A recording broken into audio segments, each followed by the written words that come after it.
ہر انسان اپنے آپ میں ایک راز ہے۔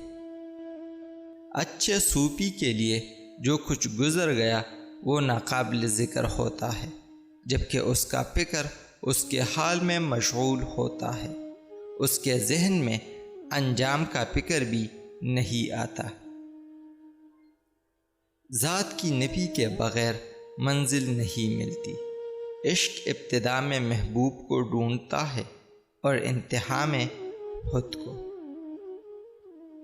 گفتگو سے سمجھ بوجھ میں اضافہ ہوتا ہے، لیکن تنہائی وہ مدرسہ ہے جہاں عظیم ذہن جنم لیتے ہیں۔ سفر کی بدولت ایک غلام بادشاہ بن جاتا ہے۔